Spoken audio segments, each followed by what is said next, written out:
exciting to have you here. Love it. Britt, amazing.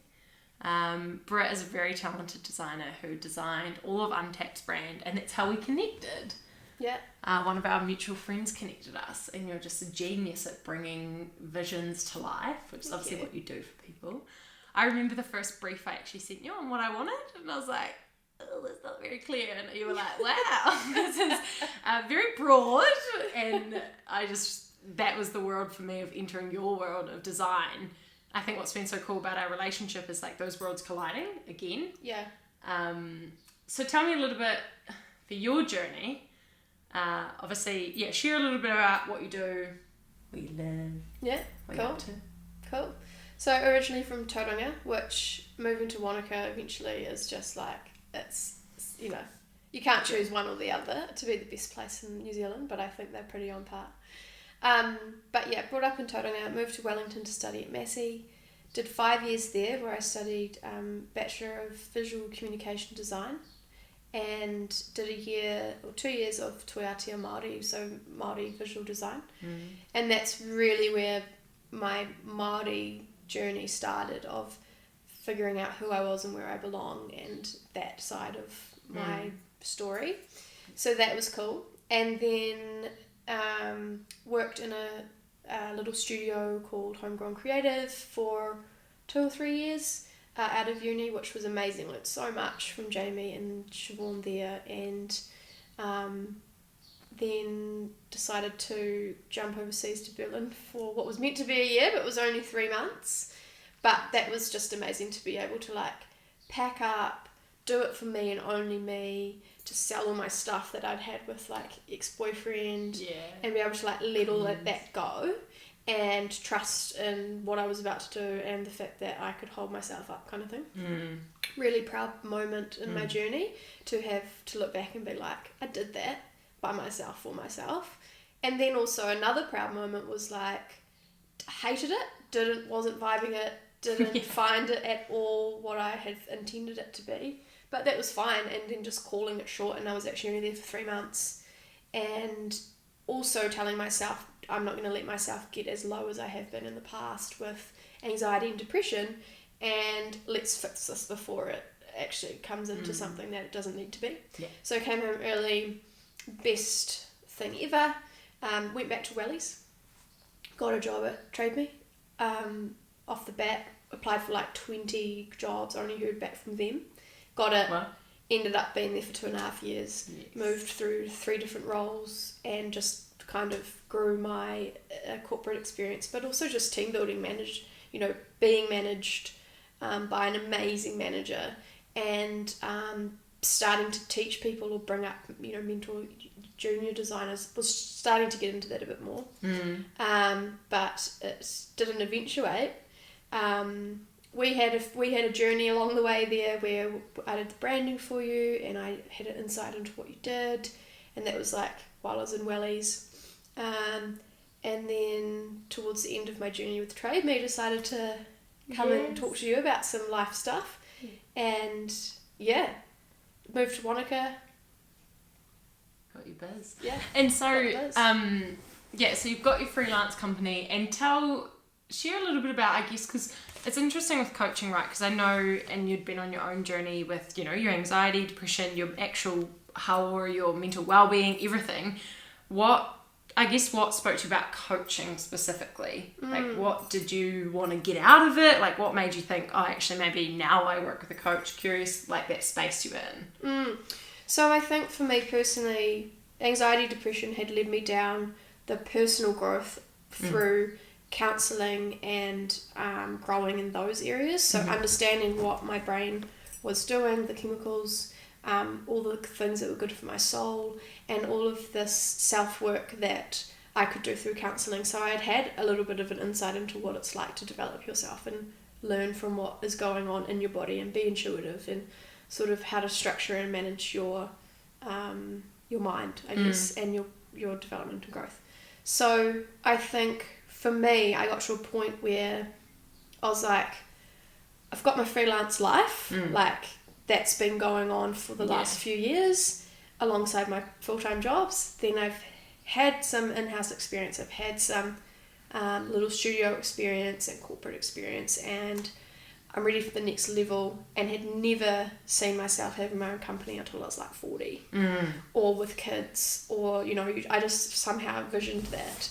And we were just jamming on that. It's a really weird thing, because I had the same thing. It's like, oh, maybe when I'm older, when I'm 40, I'll have this company, and it's like, will you though? Like, and why? Yeah. Why Yeah. then? Why not now? When you've just got you and your partner, or you've just it didn't make sense to like struggle. Yeah. Why? Yeah. Was the intention, so the commitment, like the vision, obviously was that ultimate, like having your own company full time. Yeah. Yeah. That was the intention. Cool. And I was sort of like not sure what's coming up in the next year. My manager had just left Trade Me, and I thought, has my learning here finished? And what's next for me? So I started looking at the next year ahead for like, okay, maybe it is a business, maybe it's something smaller, maybe it's something else. So, I'm going to get in touch with Brittany, and I'm going to have a chat to her about it, and let's just see if that's the outcome or if something else is the outcome. Nice. So it's a little bit like, it reminded me of my branding process actually.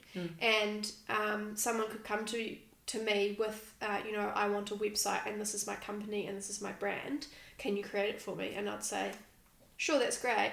Let's do some research and background stuff, and we'll see if we full circle to that, but we might end up over here somewhere. Nice. So I was kind of like, that might happen. Yes. So that's what drew me to you, and making sure that I could nail it and also be held accountable. Yeah. And learn to hold myself accountable for stuff. Yeah, huge. And I love how you just shared that process. It's like being open to those different possible outcomes, but also doing the introspection, the questioning, the visioning, like really going deeper and really asking, like, what do I really want? How will it look? Spending time, which I don't think in life we spend much time actually doing that work. Maybe we think these random thoughts throughout our day, like, oh, I'd love to have a company one day, but I don't think we really sit down and go, how am I going to make that happen? Is that really what I want? Which I know in the program you got really into that work. Like, I know for you it was really powerful. So would love you to share a little bit, I guess, about for you during that process of the coaching journey, what for you was like the most potent thing that really resonated, like when things really started shifting. I think being quite a spiritual person, visualization and the listening to, what is it? Affirmations. And creating my life story and listening to that was really powerful for me. And I'll share a quick story about that. So I remember messaging you actually after it happened. It was the first affirmation, or it was a meditation, but I did it on a walk. And the meditation, it was one that you had recommended, and it was speaking about just sitting there and thinking about this pink light that was coming over you and all around you, and it was this beautiful power or energy. And I was walking along Lake Wanaka, and I looked out towards like TC, Treble Cone, and there was just it was sunrise, this beautiful light pink, so it was easy for me to walk and meditate, at the time. And I was just like, wow, this is amazing. And I was tired, and I just got up and I dragged myself out of bed, and I was walking along, and I was like, this is amazing. How beautiful is the place we live, listening to this in my ears. And then did the loop, came back, and the sun was just coming up over the hill, and I sat on this rock right on the sort of edge of the lake, and I sat there and I shut my eyes, and I just kept listening to this podcast, and the sun was rising up on my back, and I could feel it warm the back of my head. And I opened my eyes, and this trout was literally like just swimming just below me. And I thought, oh, that's amazing. I'm going to take my camera out and take a photo. And I was like, no, that's just my moment for me. Like, who am I going to show? And what will that mean to someone? And it was it just resonated, and I thought, this is I'm in the flow of the universe right now. This is it. Like, this is what it feels like. And I started to vibrate on that higher frequency, and that's what kind of kept me going. So I was like, I want to have more moments like this. This is like almost addictive in a way. It was like, how is this possible? What is happening? Yeah. And so that, and then as well, money mindset module. Like, one powerful moment was writing a letter to money. Oh. And poor money. Oh. Money, she didn't do anything wrong. I read it again and I was like, I'm so sorry, Money. You know, always treating you like you were this bad energy that I would always be low on or whatever. And it just felt horrible that I had started this relationship out of nothing and Money had done nothing to me. I know. She's a queen energy and we just bag her. Yeah. Yeah. That's quite a healing journey as well. I think that journey with money is like, you know, depending on what conditioning and stories and, you know, stuff you've done with money or said about money, it's like that's quite a healing process to understand that money really is an energy that you work with. So, and the visualization's so interesting, isn't it? Like that tapped inness that you start to experience when we're in that flow, like you said, in the flow that you're co-creating. You know, we almost go from this like victim circumstance or kind of having to control everything to like, wow, like synchronicities, right? Did you experience lots of like random synchronicities and things to start coming through? Because I know, you set some amazing intentions and it was just like, Should I go into sort of the... Yeah.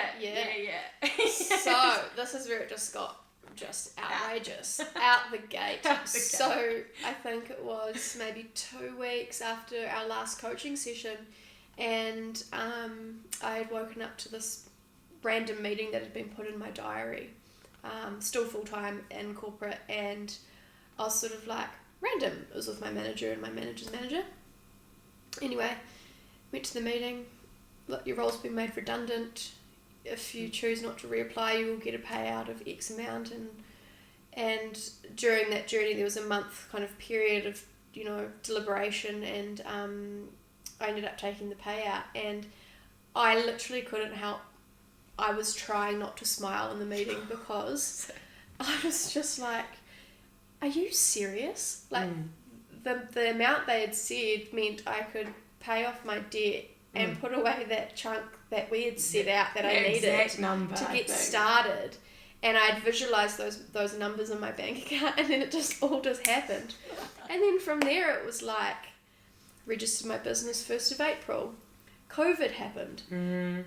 Found a business partner who's an amazing communications. She's got her own communications company, and we've partnered now. And she's kept me going right from day dot. And now we're working together to try and bring these beautiful grassroots projects to the world. And it's just brought so much meaning and purpose. And I've got a little office now, and we've started to create these little communities in Wanaka of creative people. I work with a beautiful designer, Megan McPhail. She's in the office with me as well. And like, we've just been a part of Toy Wanaka, which was a creative weekend of talks and enlightenment and innovation, and it's just been epic. And I'm like, holy moly, it's been a year since we started coaching. And just one thing after the other. And it is like that. I think that's what's so interesting. It's like during the coaching program, you use these tools. You were someone who actually was really disciplined about doing the work as well. And then it's like that acceleration. It's like, it's not even what happens within that 8 weeks or whatever working together. It's like all the results after. Totally. You know? Yeah. And I think you're also, you know, whatever you want to call it, but your manifesting powers, your strength of your mind, like all of that strengthens over time if you keep practicing. So it's like, that's what you just called in more and more, right? Yeah. It's like, and incredible with your redundancy, you know, that it came, it's so funny. We set that intention and then delivered. Yeah. When you're in the work. It was also a really interesting process, and I pulled on all of the tools I'd learned and the skills I had learned during that period, because while I was excited for what would happen after, it was still a very heavy time, and it kind of took a hit to the ego, but as well as that, the confidence of like, my job, am I not doing my job as well as I thought I was? Or, you know, all these things come in, the doubt. And then I was like, no, let's just set the record straight. This is most likely a business decision. It's not personal. You're not the only one. Yeah. And then actually, let's just use that energy instead of dwelling on it to like project. Yeah, and that's totally going from that, and that mindset piece, that critic, into that creator. It's like you could sit in that critic mindset of all the stories or the beliefs or the narrative, you know, disempowering narratives, or and you flipped into your creator so quickly of like, well, I'm going to use this for me, every, rejection, whatever you want to call it, is a redirection. It was literally pushing you towards what you're meant to do. Totally. Which it's funny sometimes, I think, when we are meant to go on those journeys, or like the universe supporting you, whatever you believe in, you'd get nudged, I think things do actually happen, those synchronicities, those moments, and it's like pushing you towards what you're really here to do, which is amazing. That's so cool. And creating the space, being able to create the space by, I was a big yes person, by saying no, and that project doesn't quite align with my values and morals, or where I want to head with my business, or the work I want to work on personally, and saying no to that so that other things can fill that space that you do align with and that you do really want to work on, and actually believing that will happen. Yeah. And that you don't have to say yes to those things just to get paid. Yeah, from scarcity. That will, exactly. And that's, I think, again, for anyone in business, like, that's massive. It's like, oh, maybe I'll just take these, cash jobs, or, and I was jamming on that with someone this morning. It was like continually talking to clients that they kind of knew they didn't want to be working with. It was like, you're sending energetic instructions. Like, the theme of this conversation is a lot around energy. It's like you're sending instructions of like, cool, well, I'm not available for everything else then. It's like, so yeah, and there's a piece of fear and vulnerability that occurs in the no, and I don't know what yet. It's like, the yes is right there on your doorstep, and you're like, no, because I'm going to trust, so much trust in your whole journey as well. Like, trust in yourself, trust in your community, trust in your talents, your skills, trust the money's going to come. Like, going full-time in your own thing is so daunting for people. And like, it's that flexing that spiritual trust muscle every time. You're just like, it's coming. It's like, because you've done that programming on yourself. It's like, amazing. So good. And you were saying, what did you say earlier, that a year, you think by now, you were going to go full-time in your business now? Yeah. Was that the long term? Yes. Yeah. So we set that in pre-Christmas last year. Yeah. And it was, okay, cool, what's doable, what's achievable, let's do... It was November. Wow. And so since then you've left, got your full client base, making great income, speaking at events, running these communities, working with values aligned, like the most phenomenal projects happening in New Zealand. Yeah. It's... When you put it like that, it's like, whoa. Yeah. And you did that. You designed did the work on it. It. Yeah. Designed it, lived it. Yeah. Is it quite interesting as a I know you don't like the term creative, but as a designer, like, part of what you do is literally understand, research, visualize, create in the 3D reality.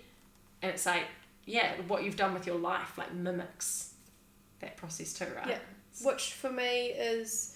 I've always believed that you could do that, but I didn't know how. Yeah. And there was no proof that I had seen other people do it like you.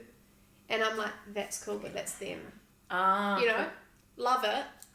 How do I get that? Doubt I could do it, blah, blah, blah. Yeah. And then it was like, no.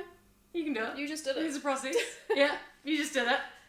And that was the moment it hit me, was in that meeting with my managers, like, you just got made redundant. And I was like, yes. I love that. Imagine if you hadn't done the visioning as well, right? That's the other piece. Like, I think when we're doing that, like, creating our life, who we are, where we're going, when those blows or those kind of knocks come, we're like so much more resilient. Yeah. Because we've got purpose, we've got vision. Yeah. But if they come and you don't have that, it's like, whoa, that's like a whole other, interesting.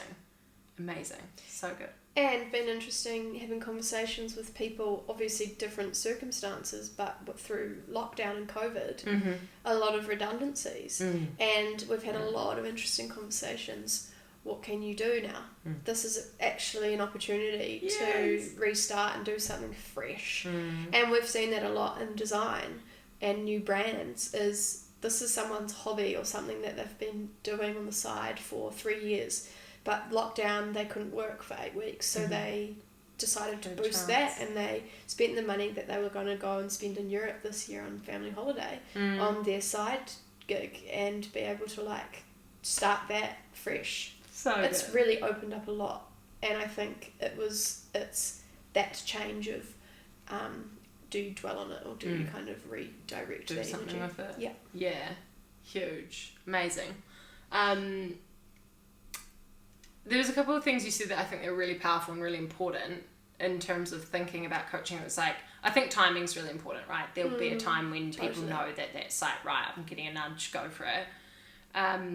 Financially, coaching's an investment, and I know for you, money was a journey. So like, how did you work through making an investment of that level in yourself when, you know, you like, curious on that? So having studied for 5 years, my student loan was in the top 50s, and that to me is a massive investment that you get return on. Like you're educating yourself to better yourself, right? So for my business, which I'm very fortunate to, or grateful that I don't have to have a lot of overheads, but all I needed was a laptop, which I already had, and that was pretty much it. You pay for your monthly subscriptions to Adobe, whatever. That was it. So I was like, my overhead costs for setup was coaching. Yeah. And I was like, cool. I will put in 110% because I'm paying. In my eyes, that's something expensive for me right now because I was in debt. I still owe my student loan. I was in debt to mum. I was in debt on my credit card, and then trying to save and put away for this new business venture, and then paying for a business, like a coach, life business coach. I was just like, what am I doing? Where's the numbers in this? My partner was like, what are you doing? And then I didn't actually think I told mum. And then it came to it, and it was like, I'm just going to get as much as I can out of it. I'm going to invest in this is for myself, you know? And I know it works. So I have to put in 110% to get 110% out. Yeah. And honestly, looking back on it now, it's cheap. Yeah. It's cheap. It's so good. For what you get, right? That return. My God. Yeah. It's priceless. Oh, yeah, no, so good. Oh, so good. That's gold. I think really important as well, because a lot of people go back to their families and communities and partners and things, and it's like, oh, that's a lot of money to spend, but it's like, if you know you need support and you know this is the thing you get to do, it's just like trusting that as well. And there's like a level of sovereignty that comes with that, where you just have to be like, it's scary, it doesn't even make mathematical sense, you know, because it doesn't. I think that's, like in your circumstance, it's like, wow, it was such a big edge, it was so brave, but there's a level of self-belief that is behind that, of like, I am going to get what I need to get. Yeah, amazing. And just the openness of being able to talk to you about that and say, look, can we work something out? You know, I'm not going to be able to pay it all in one lump sum or whatever, but at the same time, trusting that I'd make ends meet and it would be fine. Yeah, amazing. So good. Yeah. What about an unexpected gift from your coaching journey? What's been something that just came from it all that you didn't even know you needed? That's a hard one because it's all amazing. Honestly. I think one thing I'd love to also share is like, having moved to Wanaka now and being in the community that Britt's in, is like, you're such a leader in this community, and I know like it may or may not occur like that to you, but people have watched your journey and been so inspired by what you've done and created in such a short space of time. I'm like, holy moly, like it was phenomenal. And I think it's one of those unexpected gifts. It's like, to be able to invest in yourself and make these amazing changes in your life and then impact others. Like, I'd agree with that. Yeah. And I think that, yes, you're right. And a few people have said that to me, or I've overheard conversations they've been having at discussions and have said, you know, Brit inspires me or what have you. But I think also the amount of people that, like, I fully just love what you're doing, and I'm so grateful that you found it. Do you know what I mean? Because you're just changing lives, and I was like, it's one thing to hear it from you, to say, I can help you do this thing, but to hear it from someone who's been through it and doing the things after, like, I can't speak more highly. And I think that that's what's helped. You know, there's a lot of my sister joined, and like, she didn't even tell me. And she just did it. And then I was like putting all the, like, piecing the names together. I'm like, wait. Yeah. So good. She's like, she just did it. And then a few of my friends have done it, or are looking into doing it, or have just started. And I'm just like so excited for what's going to happen for them, because I just know that they'll flourish and find their vibe, and it's just so exciting. So I think you're totally right. That was it's like probably the gift you start. Yeah, it keeps giving, Yeah, and just seeing these people up their vibration, and then just the conversation shifts and the self-awareness and the you start believing. These girls or people start believing what I've been saying to them, or other people have been saying to them, you're amazing at this and you're just so great at that and you can do this, and they boosts that self-belief in themselves by doing it themselves, you know? Oh yeah, and that's the thing, everyone's results and outcomes look different. The process is pretty, you know, similar, where we all have to go and get to go through, but the outcomes always look different. And so it's so cool seeing these people activated, stepping into who they really are, living on purpose with like that self-belief of I'm at it and I've got something to create. And it's like the more people we can do that with, it's just the ripples. Amazing. So, Love it. Proud of you. Proud of you. So proud of you. And everyone, so just share Jam a little bit. We'll put the links and stuff to Britt's business, but like most gifted designer I know and have worked with, Thank you. Truly such a talent. But yeah, do you want to share a little bit about how people can find you and the work that you do? Yeah, for sure. So hellostudioarct@gmail.com if you'd like to just reach out and directly email me. Always up for a yarn, as you know. I'm like one of those annoying people that just goes on and on forever. Instagram, Facebook, which are both on my website, which is www.studioarct.co. So that's ACHT, but you'll obviously see that somewhere. Live in Wanaka, come hang out. Love it. Thanks so much. Thank you. Love you. Love you. Oh, so proud of you.